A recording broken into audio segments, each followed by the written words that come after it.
Welcome to Future Prospects, guys. I am so excited to have on two young ladies who I have the utmost respect for, Ethel Nalule and Trish Peters. Welcome, guys. Hi, sweetheart. Hello, wave your hands. Yeah. Hi. Yeah, you're on Skype, girls.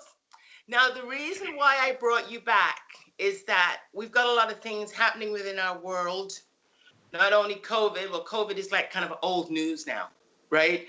But we've got an uprising and a major concern on racism in different issues. And the reason why I brought you beautiful ladies to the platform is because you talk with intelligence, not ignorance. You are very, very wise in your words, and you can educate as well as give hope to a lot of youth right now who just have some issues, right? So I'm going to start off once you're introducing yourself to the viewers. Some of the viewers know of you, some don't. So let's start with Trish. Introduce yourself, pretty girl. Hi, I'm Trish Peters. I am currently studying for finance at the University of Ontario. I enjoy public speaking and I enjoy having educated conversations. So I guess that's why I'm here. And yeah, that's a little bit about me. All righty. Go for it there, Ethel. Hi, everyone. My name is Ethel Nalule. I am a fourth-year student at Trent University studying forensics and psychology. I as well also like public speaking and having conversations about anything, really. And I'm happy to be here today. Well, you're both welcome, honey. So I'm going to start off with, what are your thoughts when you heard the news of George Floyd that literally has opened up the conversation of racism, and a conversation that needs to be talked about? So how is it that you have taken it? What happened when you seen it? Anybody can jump in. Anybody. Ethel, you want to go? So when I heard about George Floyd, I was heartbroken because this isn't something new. We have seen this happening. A lot of people have been talking about this as, oh, this is happening again, or this is like treating it like it's a first. Those who aren't in the Black community or the people of color community. But this is something that is prominent. This is something that is an injustice within our political or policing systems. And so when I saw the video, which is a very traumatizing video, when I heard about the story, when I heard his parents speak and his sister speak about his passing, seeing the way the police officers treated George Floyd, himself saying he couldn't breathe, but their knee still stayed on his neck the entire time until he passed for 8 seconds, shows that we as Black people are still not seen as equal to a human being. And that depiction of what happened the day of his murder goes to show how much further we still need to go, how much more we still need to keep fighting for what we're fighting for. Seeing everyone starting to protest, first hearing all the comments and from people saying, why is everyone protesting during a pandemic, relating it to previous protests when people were protesting about wanting the borders to open up and wanting to get their nails done. Right. Hearing those comments was so hurtful because there's a difference between wanting to get your nails done, wanting to leave your house, and wanting to live in a life where you don't have to live in fear every day for yourself or your family. Okay. We are protesting for our lives and our communities, not because we're tired. We've seen enough. It's a hard thing to live with. So I think, yeah, I'll stop talking. No. The reason being I had to jump in because your heart's full. Am I right? Yeah. Okay, so not a problem, but I got to share the platform, honey. So hold all those thoughts because we still got 3 segments, so it's all good. All right, but well said, Pumpkin, well said. Okay, Trish, go for it, sweetheart. When I first heard about George Floyd, so I still haven't watched the video. I've seen the beginning and I've seen the end, but I can't bring myself to watch the whole video because as you said, it is very traumatizing to see that. But on the heels of Ahmaud Arbery and Breonna Taylor, all of this, when George Floyd's murder happened, it was almost like a wake-up call to the whole world. It was like, hello, like this is still going on. It was very, very traumatizing to watch, and I only managed to watch the beginning and a little bit of the end of it. I could not make myself watch the whole thing, and I think as it was on the heels of Ahmaud Arbery and Breonna Taylor, and I just think that the whole world kind of woke up to it. Like it was still happening, and people were like, well, this can't happen any longer. And I think being in a pandemic when you're also surrounded by, all you can really do is watch those things and watch the news and sit there and see what's happening in the world. So now people can't just ignore it. You know, it's actually very, very well said, ladies, but not saying but what I'm saying is, because I want to capture everything in this whole show, is that when you look at it, the question to me is, I didn't look at the video because Michael had posted it on Instagram. I didn't want to look at it because half of me, being honest, I'm human, I get angered. But were you angry that we still haven't learned from this? Anybody can jump in, anybody. Ethel, have we learned from this? I think we ourselves know what is happening, but if we're talking about the systems that govern us, if we're talking about white supremacy, if we're talking about the policing system, they still have not done enough. They still have not learned what is at stake and what needs to change. That's what I think. Yeah. Right. I think that no matter where you are in this world, no matter which society you're in, it's very blatantly obvious that if you are a darker skin tone, you are still treated worse. Like, it's very, very obvious. And like, I know my own parents struggled with it when they were getting married. And like, it's hard because at the end of the day, like, my parents are both Indian, but right. One's darker, one's lighter. But the fact that my dad was darker was a problem, right? So just seeing that and seeing how people are reacting now, the reason we have Black Lives Matter protests all over the world is because it happens all over the world. Mm-hmm. And that goes... Go ahead, Ethel, go ahead. And that goes to further like show and explain how anti-Blackness exists in all racialized groups, within all racialized groups, even within the Black community itself. The darker people within the Black community are treated as less than those of lighter skin. So if you're looking at policing, for example, and what happened with George Floyd, there are police officers of color, but still will treat those of darker skin as less than. Why is that? And sorry. No, go ahead. Did I cut in? Go ahead, Trish. Sorry, go ahead, hon. What were you going to say? And when you look at it like that, if you look at a friend group, like often I use the example of boys in a friend group when one of them had been accused of a sexual assault. Your friends are more likely to stand by your side and say, no, he didn't do it. No, that didn't happen. So when you put cops together like that, it's like your friends, even though they know what you're doing is wrong, they're not going to snitch on you. They don't want to. They want to stand by you and defend you. And that's like, if as a cop, you can't go and tell someone that what they're doing is wrong and they shouldn't be doing it, especially when they're upholding the law, then I don't know, like, you don't deserve to be a cop, definitely. But when you're looking at the police now, and I think we talked a lot in our pre-interview. In every bushel of apples, there's bad apples, because not every single police officer is bad. So I do feel for them right now, the good ones with the bad, but at the same time, when they go through the training, would you think that that is not something that they're addressing? Like, they're going to deal with young people, they're going to deal with racial issues, they're going to deal with Aboriginals, they're going to deal with young people. Would you think that would be something that police officers are learning within their training? Sorry, go Ethel. I think we've asked enough of that. They know Right. what needs to change. There's so much discrimination within policing. You can say there's good cops, there's bad cops, but at the end of the day, the system of policing, it's what it's rooted in, and why policing was created in the first place is what the issue is.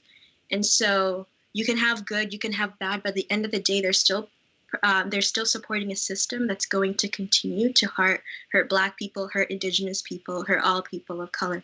So when I think of cops, I don't think of cops. I think of the system that they're supporting and enabling as police officers. Okay. Yeah. Trish, weigh in. A criminal lawyer has to have 7 years of training, quote unquote, school training to become a lawyer. A cop, most cops are usually just high school graduates with less than a year to about a year of training. That doesn't make me feel safe. You're not fully trained for social work. You're not fully trained for mental health issues. You're not fully trained to look at for equality issues. You're not trained for those. You can't be in school for a year and tell me that you're trained and ready to take on social work, mental health, and everything else that comes with being a cop. Wow. You're wise girls, man. Wise. Do you trust them? Do you trust them now? You women of color, brown girl, Negro girl. You're driving in a car. Do you trust them? I can't. They can have a smile on their face. They can have no weapons on them. But at the end of the day, I fear for my life when I see an officer because of everything that I've grown around. You're supposed to grow up thinking that a police officer is there to protect you because that's what we're conditioned to believe. But when you see what's happening in your communities, when you see what's happening to your people, when you see that the protection isn't even happening, the second a police officer comes up to you, immediately, even if it's subconsciously and you aren't aware, it's a fear of what's going to happen to me. Am I going to make it out of this conversation? And it's the uniform, it's everything that has now become a traumatizing object, if that makes sense, item. Mm-hmm. Yeah. I think my opinions or words on this, I guess, would be that I've never been pulled over, knock on wood. I drive a lot, but I'm a law-abiding citizen, so I've never been pulled over. But I do know a couple of my friends that have, and a part of me does fear seeing the cops, but I was on a walk with my boyfriend who's white the other day, and there were cops in they were ATVing on our trails. And I don't know, seeing me with a white guy, it does strike fear in me because it's what are they going to say to me? Are they going to say anything at all? I'm a very non-threatening person. I look very non-threatening. So right. I can't imagine how much worse it would be for someone who isn't a small little brown girl. I really can't. Can you hold that thought for a second, honey? Guys, we're going to take off from that on the second segment. Guys, we'll be right back with Ethel and Trish. Great stuff. Right back.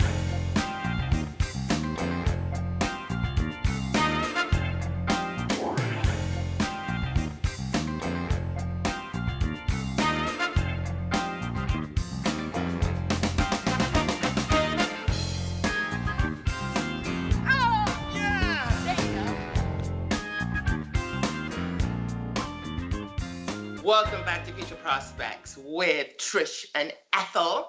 We left off on, and I'm sorry to cut you short there, honey, but because it's only an hour show, our hearts are full. I don't want to waste a minute.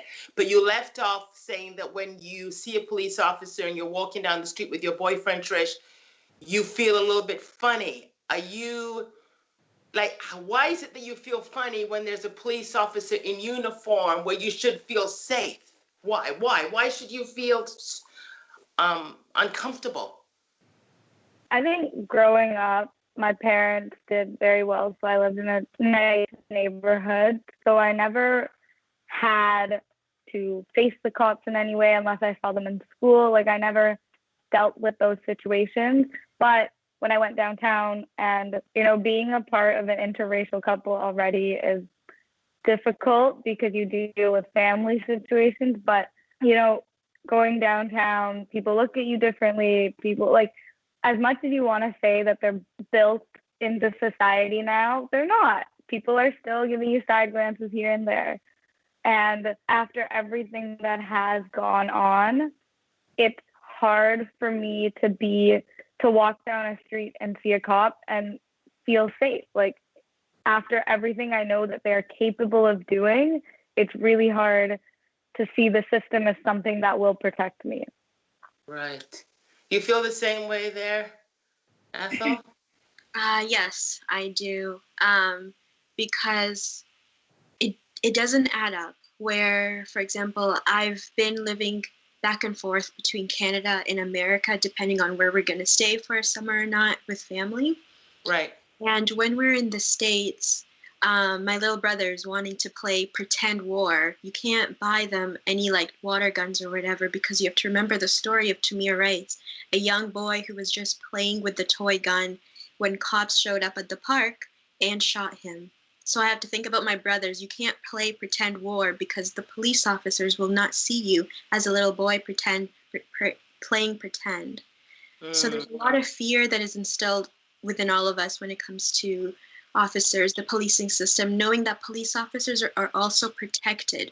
When they do something, when they commit a crime, they have so much protection around them that it takes a lot of effort to even get them convicted into their own system. So knowing that they can do anything to you and get away with it does not sit well with me.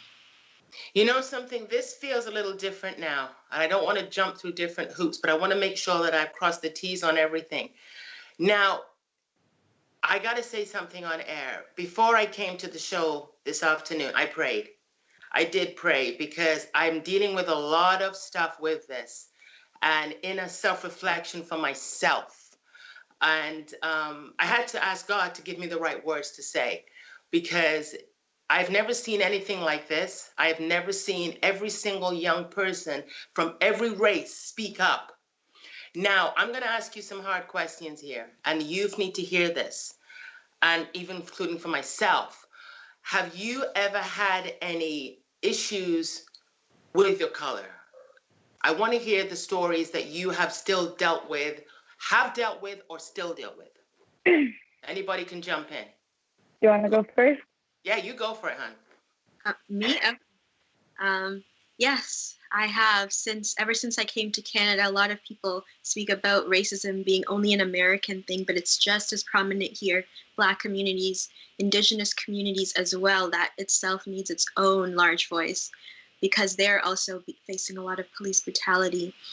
But I'm going to jump in. But when I say police, I'm not saying police. I'm talking about, we've talked about the police, but people in general. Yes. Like say, share a story that you have dealt with a racism issue, an indifference. Yes, I was getting there. It was gonna. Sorry. Okay, I'm speeding you up. Go. So when I first came to Canada, leaving a country where everyone looks like me, speaks like me, if they're being hateful, it has nothing to do with your skin color, to Canada, where you see Canada as this better place. That's how it's kind of talked about back home, right. Only to find out that it really isn't this better place, because I had to give things to people in order for them to be my friend. Hearing young children my age, around the age of 8, tell me that they can't be my friend because I'm Black and their parents do not want them to be friends with Black people. And that itself, although it happened at a young age, continued on as I grew up and shaped the self-confidence that I didn't grow up with, believing that I was inferior to people. And it led me to grow up thinking that I need to give to people lighter than me in order for them to see me as equal to them. And even within our own communities, there is internalized racism, where I reach out to Black communities and Black friends, but they see me as too dark or not Black enough, or calling me whitewashed, when all I'm looking for is a sense of community. When I see you as one of me, like we are one, but you see me as someone else. So there's so much racism in Canada. I can't depict just one story, but the one that means the most to me is that what happened to me when I was around the age of 7 and 8, being told that someone wasn't allowed to play with me because of the color of my skin, because to this day, it still plays a subconscious role in how I go around in society, putting me in a lot of stress with everything that I do. Wow. Thank you for sharing that, sweetheart. Trish, go, my love.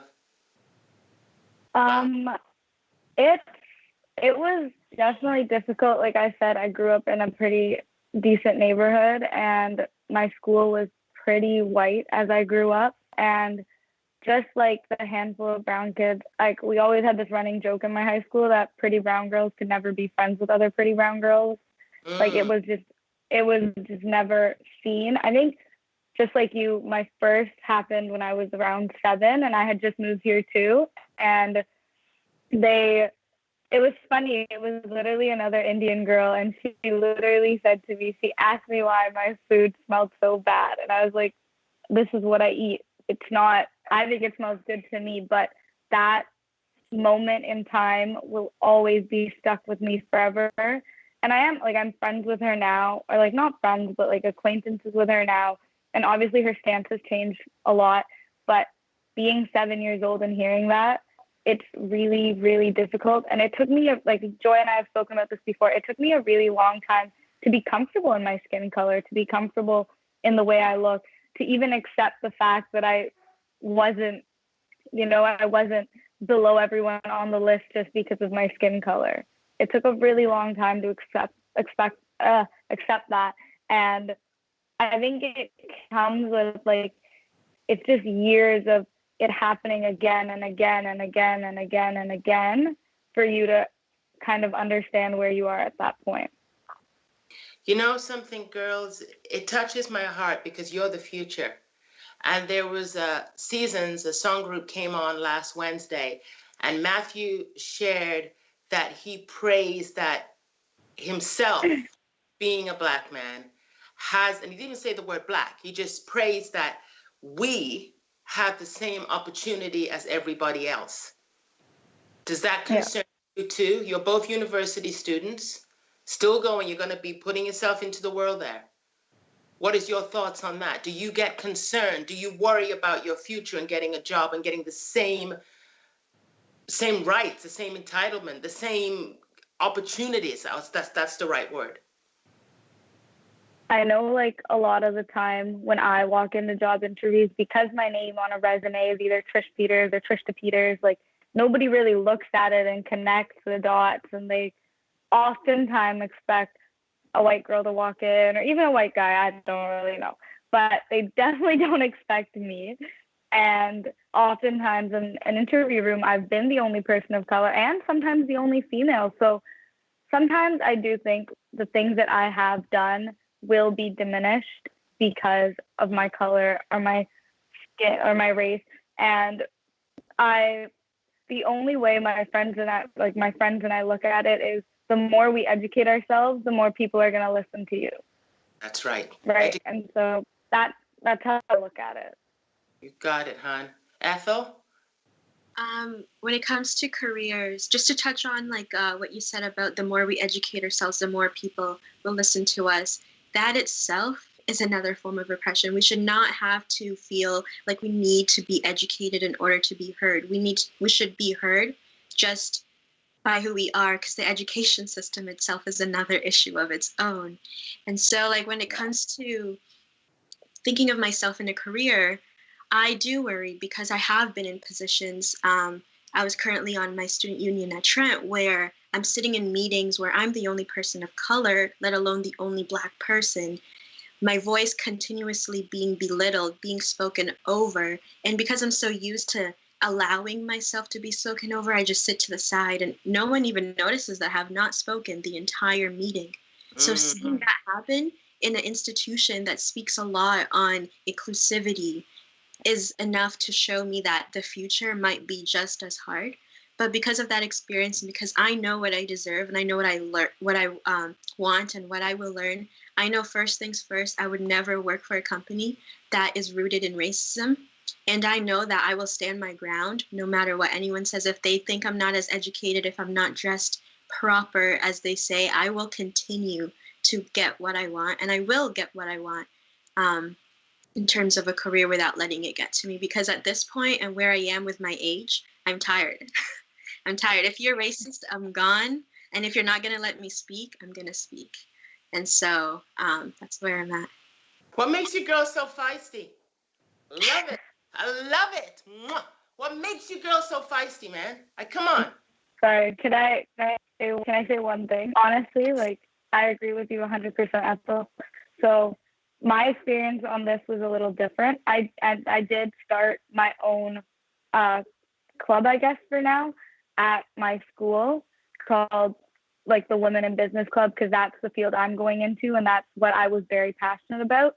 So I started this club in my first year. So it was a very big task that I decided to take on.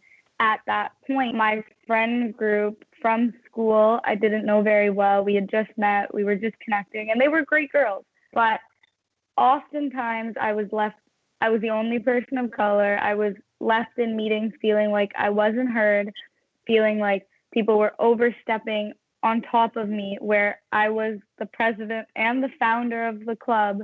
And it came to a really big boiling point where I, as a commuter, I drive 45 minutes to school every day. I couldn't go out of my way on my days off to drive to school for a meeting. It didn't make sense. I could FaceTime, I could call in, but why would I drive to school and waste my gas money to get there? So it came to a very big boiling point where at one point we had a meeting on how we wanted to continue the club into the future. And honestly, like, this club was my baby. Like, I loved it. But somehow these girls decided we were going to have a vote, which you can't do because technically I was the president and it would have been my choice as to where to go from it. Mm-hmm. But I just felt so stepped on that I was just like, okay, let's have a vote. And they voted me out of my role. At that point, I was very, very, very fed up. And I don't like being stepped on by anyone, especially not people who have not faced the same circumstances as I have, who have not done the same research on these topics as I have, especially not people that aren't as educated in these programs as I am and invested, because to me it felt like they were using it as a way to get something on their resume. It didn't actually mean something. And so I took a step back and I said, okay, like, I'm going to back up. I never said anything to them. I just left it as it was. I didn't speak to them after that. I developed new friendships. I went on my way. But it was really hard to let something go that was such a big part of me and my life when it just felt like all the time I was being stepped over. And it may not have been because I was a person of color, but it felt like that because I was the only person of color in that group.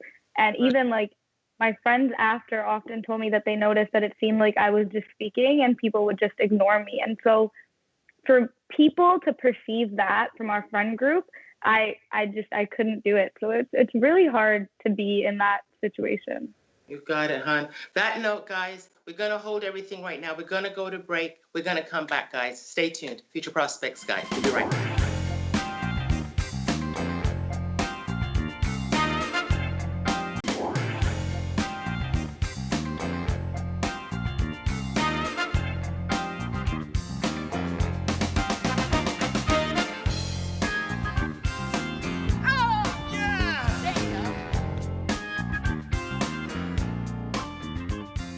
Welcome back to Future Prospects, guys, with Trish and Ethel. Hey, guys, give me some waves. Give me some waves. Give me some waves. You know why? Because hello. Yeah, hi, sweetheart. It's a heavy subject, but it's a subject that needs to be talked about. Okay, so we've covered policing, we've covered communities, we've covered within organizations, being a voice. Have you yourself within your own race dealt with it? Because I know I've dealt with it outside and in, but if you dealt with it within your own race. Do you want to go, Ethel? You can go. Racism. Okay. I dealt with it because I have with my hair, and that's another. I very lucky to be raised by parents who taught me to use everything that they had given me to my advantage. Right. So if you picked up phone. I didn't have an accent. My mom was a principal back in India, so I learned English very young, and it's my second language, but I speak it perfectly. And I think dealing with racism within my own community often stems from the way you dress, from the way you act, from the way you do things, from the people you hang out with, from the people you date. I know a lot of people would say, "Oh my God, you got a white boyfriend." "Oh my goodness, your best friend's white." I would hear lots of these snide comments as I got older. And even from people I know once someone asked me why my white boyfriend was with me and why he couldn't find a nice white girl to date. And I was like, well, that's nice for you. Holy cow. Yeah, so it's difficult. I think being given those advantages and learning how to take advantage of them, it's really hard to fit in your own community and fit in society, a wider society that we live in. Okay. All right. You can see Ethel just jumping at the bits. Get me in there. Okay, Ethel, go. I was just itchy trying so hard, but just yeah, with me, I've faced a lot of racism within my own community as well. I've heard my friends who are of lighter skin, who have bigger curls and curlier hair, telling me that they would never want to marry an African because then their child's hair would be as nappy as mine. Or friends who say, "Oh, I wish I was dark as you, but I don't want the hair to come with it." Whoa. So hair being a very important thing to me, because I've only just seen my natural hair since I was 7 years old, 2 years ago. So it's become something I see as a huge part of myself. I've heard comments about my skin color from other lighter Black folks. I have been called whitewashed because of my accent, which I wish I still had my Ugandan accent, but because moving to Canada, you pick up, your accent changes easily when you're younger, depending on where you live. But Right. I still had my Ugandan accent because that is who I am. But it gives me a different kind of, and I do see that as a privilege, being able to speak with this, I guess you can call it Canadian accent, a privilege over other friends or family members back home, my mom herself, or is me having to speak for her when we're ordering food because people can't understand what she's saying, hurts my own heart because yes, you can, you're just not listening. Right. So there is so much internalized racism within our marginalized groups, and it's just as hurtful as racism outside. But it's not right. You know what makes my heart angry, and I'm going to say this on air. Who gives them the God-given right to speak to somebody like that? We have to ask ourselves now, do we in some way give them permission? Do we not speak up enough? Does it take a man to have his knee on his neck by an American police officer for us to wake up and go, hello? So I've been doing some self-reflection on myself, and I've never been quiet. But I've looked at a lot of the people that I've associated with recently, and I have cleaned house a little bit. I have, and from some slurs that they have made, and I have tried not to get into the fight. So am I alone on this? Have you kind of looked at yourself and your own friends of circles, certain ways that they have talked to you and drop words and, I know in high school, I really dealt with having strong opinions, whether it be racism, sexism, homophobia. I dealt with those strong opinions, and I very much sometimes I did find myself saying, is it worth to pick this fight with this person? Right. And I found myself having to end relationships, friendships because of those reasons. I stood in front of people and I did presentations, and people would look at me and say the wage gap doesn't exist, or people of color aren't paid less, or and to hear those things, especially when there's a teacher in the room and the teacher just go, okay, relax. These are opinions that these people grow up with. And funny, that man who said that to me, he was at my school a couple months ago for who knows what reason, and I don't really care why. But he saw me, and one of his friends who was indirectly connected to me told me that that boy had told him everything about me and that he believed them. And I was like, what did he say to you? That I stand up for my own beliefs and what I believe in? And so for that to kind of follow me around was really, really hard for me to face. It was really hard to look at it and be like, okay, like maybe I shouldn't have made those presentations or said those things. But I know that deep in my heart, because I was like that, no one can ever question what I stand for, ever. It's flat out, it's out there. But I know that I look at some people that are from my high school that post things right now, and I say, well, you did this, this, this, and this in high school. Like, what's changed? Because I know that towards us and towards the people that you knew back then, you haven't changed. When you see us, you still act like that. There's no change that's actually made in the way you're acting. It's just change that's been made in what you post on social media. You got it, hon. You got it. Ethel? What was the question again? The question is, oh my God, I forgot the question. The question is, have you done a self-reflection on your circle of friends? Oh, yeah. I know I have. So go for it, honey.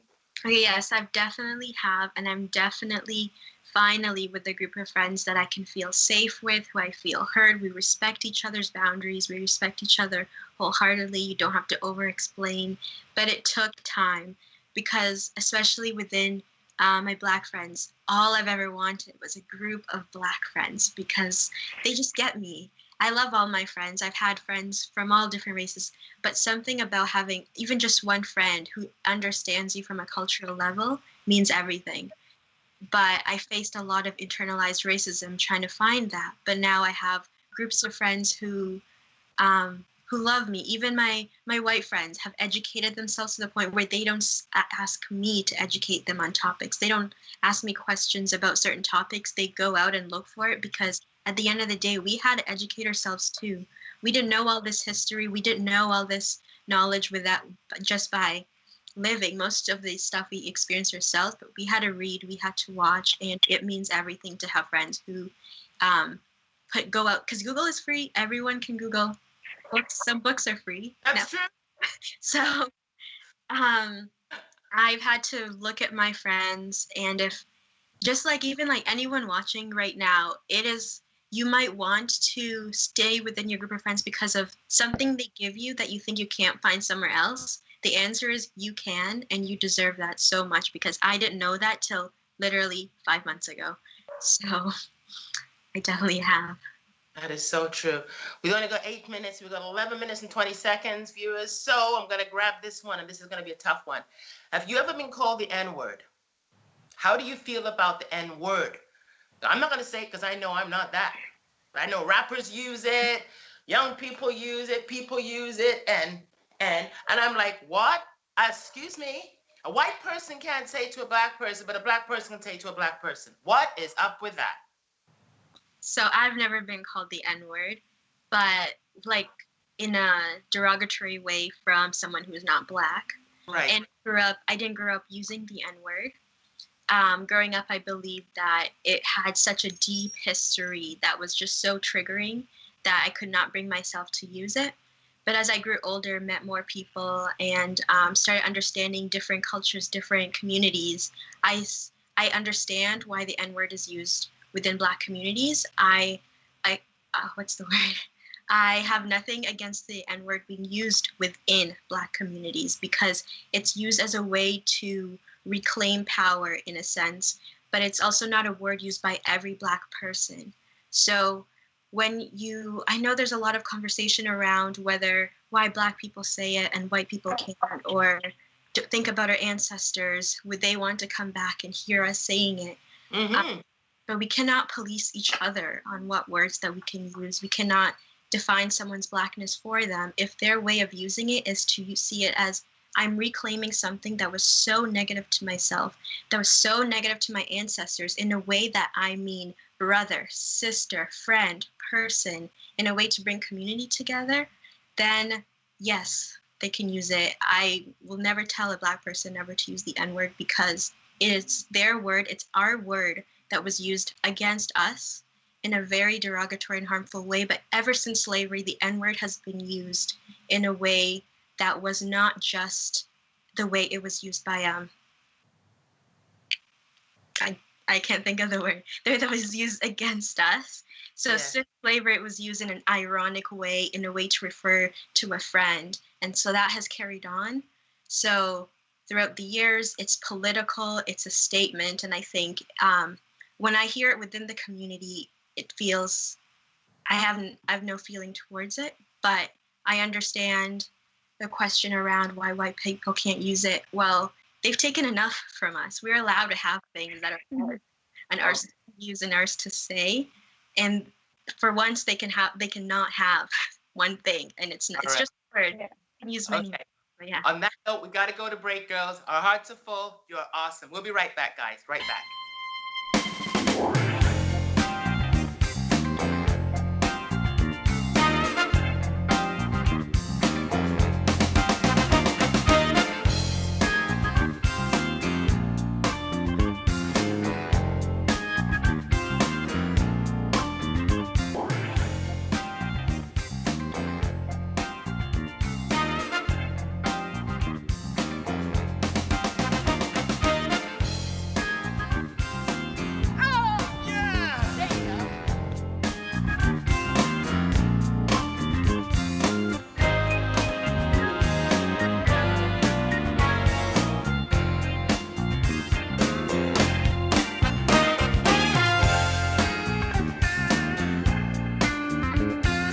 Welcome back to Future Prospects. That was phenomenal, girls. Phenomenal. Heavy subject. A lot of digesting after this, I'll tell you. Your future. You are the future. You are the future. Why is it that it's important now to believe in yourself, to talk, to be bold, to be courageous, and to have no fear?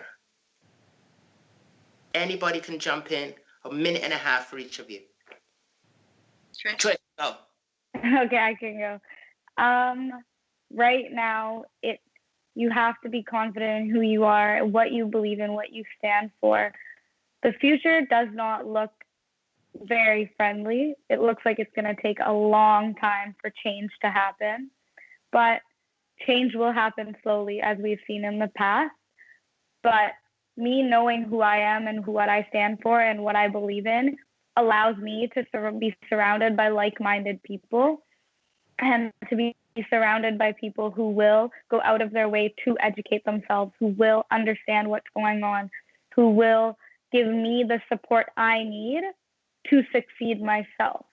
And in return, I do the same for them.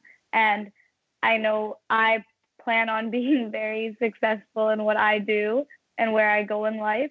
And for me to have that viewpoint at such a young age, it's hard to find like-minded individuals. But to be successful, you start with changing the world. So I guess that's where we're starting right now. You got it, sweetheart. Oh my God. Great job there, Trish. Great job. You know, being young today, you guys are sitting in history right now. You're watching history change, right? It's exciting. You're the force that's going to push this forth. Is there any changes you want to see happen? What kind of changes would you like to see happening? Give me one change. Can anybody give me a change? What change would you like to see? Trish? Ethel, you want to go? Okay, sure. Well, I would love to see, in Canada or the world? In Canada. Let's start with Canada. And I would love to see prisons abolished and capitalism, at least something to be abolished within capitalism. All right. Trish? I think I would just love to see more women in power. I think women leaders are often very much looked down upon, but as COVID has proven, women leaders are usually the ones that have more control of what they're doing. And New Zealand's Prime Minister, with a pregnancy, has done very well in getting COVID under control. So I think women leaders would help just help everything be in perspective. Right. How important is it to love your color? Love being a black woman. I can't believe I'm saying that because I've never had to say that. How? Really? I've never had to say it, girls. You can laugh, but I've never introduced myself. Hi, my name is Joy Foster. I'm black. I've never had to say that. I've always said Joy Foster. How? I think it's important because if we're not seeing ourselves by the color we're in, we're kind of erasing it in a sense.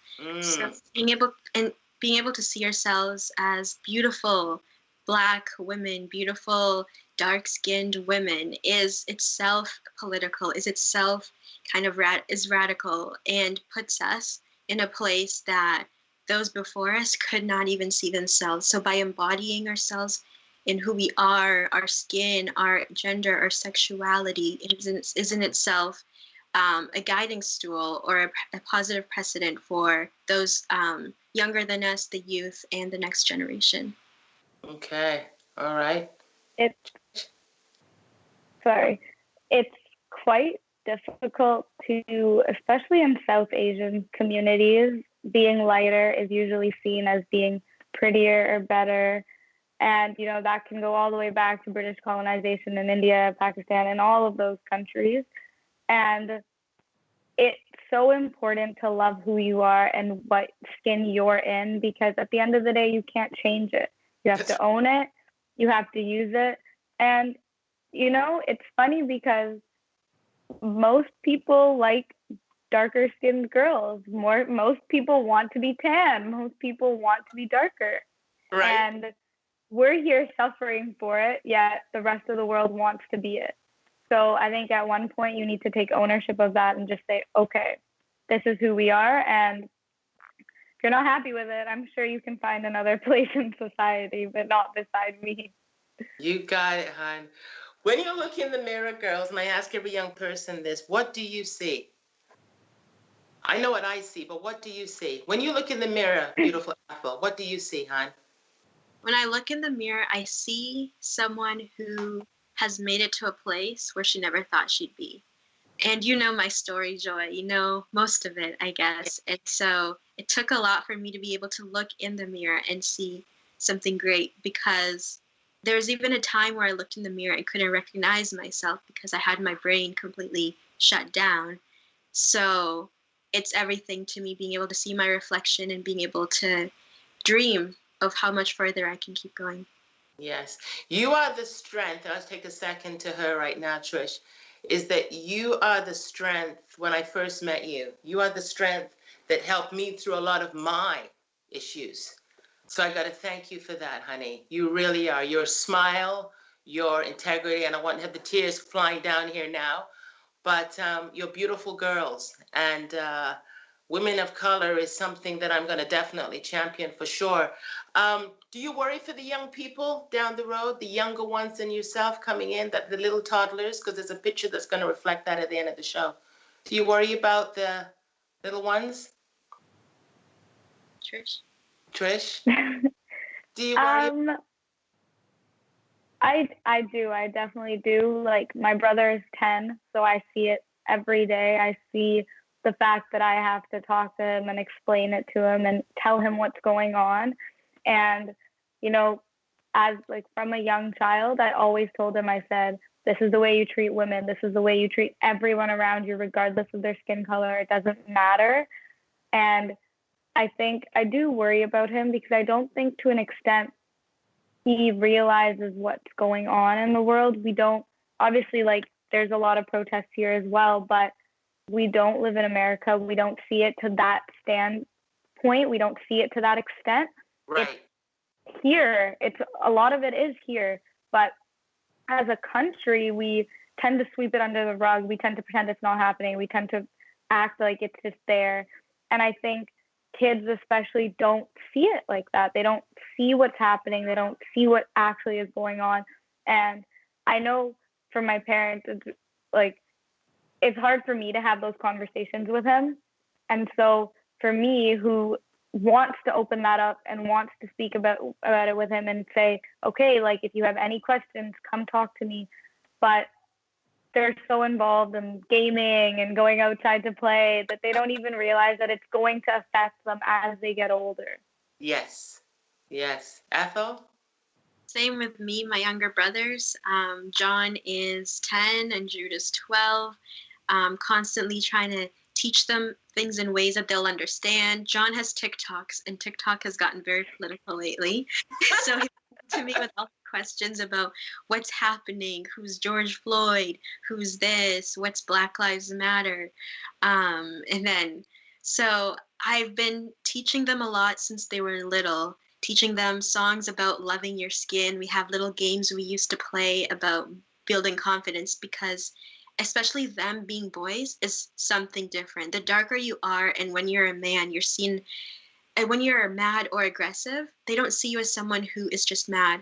They see you as a dark-skinned person who is aggressive and therefore someone to fear. So my experience as a woman will be different for them as young Black boys and as older Black boys.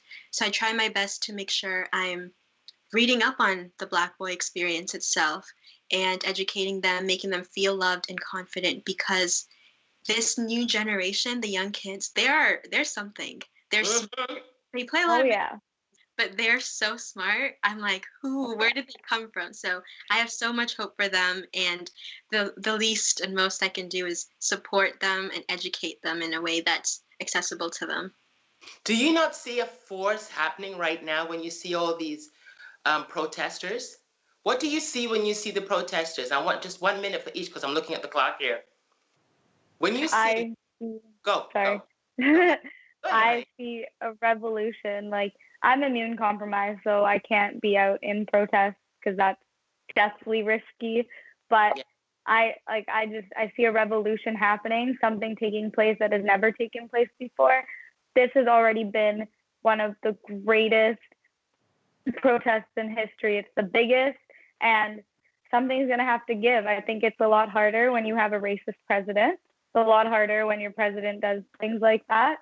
But Right. hopefully here in Canada, our prime minister kneeled with us, but hopefully he can make actual changes that are reflected in what we stand for and what the people stand for.